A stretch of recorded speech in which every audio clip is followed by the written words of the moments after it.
Bismillahirrahmanirrahim. Assalamualaikum warahmatullahi wabarakatuh. Al-Imam Ibn Al-Qayyim rahimahullahu ta'ala, beliau menyebutkan, kata beliau rahimahullahu ta'ala, ada dua kenikmatan. Nikmat yang pertama, nikmatul mutlaqah, nikmat yang mutlak.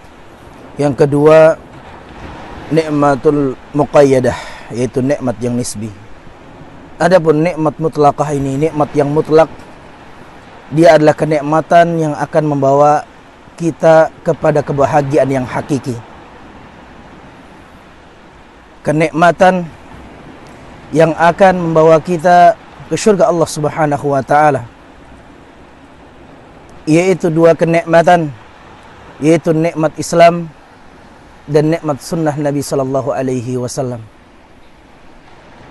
Maka dua nikmat inilah yang Allah Subhanahu wa ta'ala perintahkan kita untuk senantiasa meminta kepada Allah Subhanahu wa ta'ala, untuk supaya kita mendapatkan nikmat yang Allah Subhanahu wa ta'ala karuniakan kepada orang-orang yang mereka telah Allah Subhanahu wa ta'ala karuniai kenikmatan. Maka dari penjelasan Al-Imam Ibn Al-Qayyim rahimahullahu ta'ala ini, kita bisa mengambil kesimpulan bahwasanya kenikmatan yang hakiki, kenikmatan yang abadi, yaitu adalah kita diberikan karunia oleh Allah Subhanahu wa ta'ala hidayah untuk Islam, dan hidayah pula untuk mengenal sunnah Nabi sallallahu alaihi wasallam serta mengamalkannya. Dan ini merupakan nikmat yang besar, ya ikhwanana barakallahu fikum. Nikmat kita bisa mengenal Islam, nikmat kita bisa mengenal sunnah Nabi sallallahu alaihi wasallam. Bukan hanya sekedar kita mengamalkan, bukan hanya sekedar kita mengenal sunnah Nabi sallallahu alaihi wasallam, namun kita pula bisa mengamalkannya. Dan dengan sebab itu pula kita bisa mengetahui yang mana tauhid, sehingga dengan itu pula kita bisa mengamalkannya. Dan dengan itu pula kita bisa mengenal apa itu kesyirikan, sehingga kita bisa menjauhinya.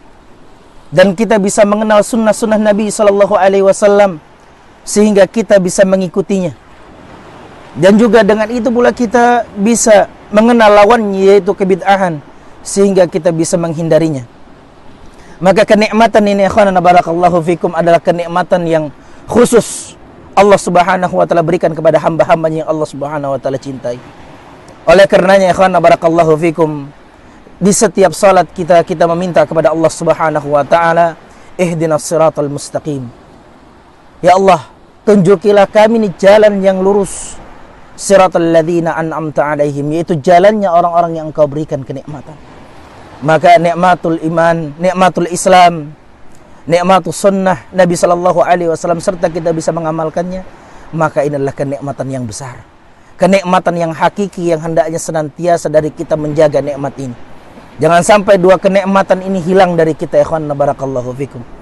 Karena merupakan nikmat yang sesungguhnya, yang dengan nikmat ini pula kita bisa menggapai surga Allah Subhanahu wa ta'ala dengan berbagai macam kenikmatan yang ada di dalamnya. Maka bersungguh-sungguhlah ikhwah dalam kita mengamalkan sunnah-sunnah Nabi sallallahu alaihi wasallam. Semoga kita dikumpulkan oleh Allah Subhanahu wa ta'ala di surganya nanti bersama Nabi sallallahu alaihi wasallam dan para sahabatnya. Mungkin yang sedikit ini, ikhwanana barakallahu fikum, yang bisa kita sampaikan pada pertemuan kali ini. Mudah-mudahan senantiasa pertemuan kita ini diberkahi oleh Allah Subhanahu wa ta'ala. Pertemuan kita ini bukan hanya sekedar liburan biasa, tapi mudah-mudahan ini menjadikan motivasi untuk kita senantiasa bisa mengamalkan sunnah-sunnah Nabi sallallahu alaihi wasallam, menjadikan orang-orang yang senantiasa mendedikasikan dirinya terhadap apa-apa yang telah kita ilmui, yaitu mengamalkan dari ilmu-ilmu yang telah kita dapati. Karena banyak di antara manusia yang mereka berilmu namun mereka tidak memiliki amal. Maka jangan sampai kita demikian, ikhwanana barakallahu fikum. Kita orang-orang yang sudah mengenal sunnah Nabi sallallahu alaihi wasallam, maka sepatutnya lah kita untuk senantiasa berusaha untuk kita mengamalkannya. Meskipun mungkin masih banyak kekurangan, tapi kita tetap terus berusaha untuk mengamalkan sunnah-sunnah Nabi sallallahu alaihi wasallam. Mudah-mudahan ikhwana barakallahu fikum ini menjadi asbab kebaikan untuk kita semuanya. Wallahu ta'ala bisawab. Assalamualaikum warahmatullahi wabarakatuh.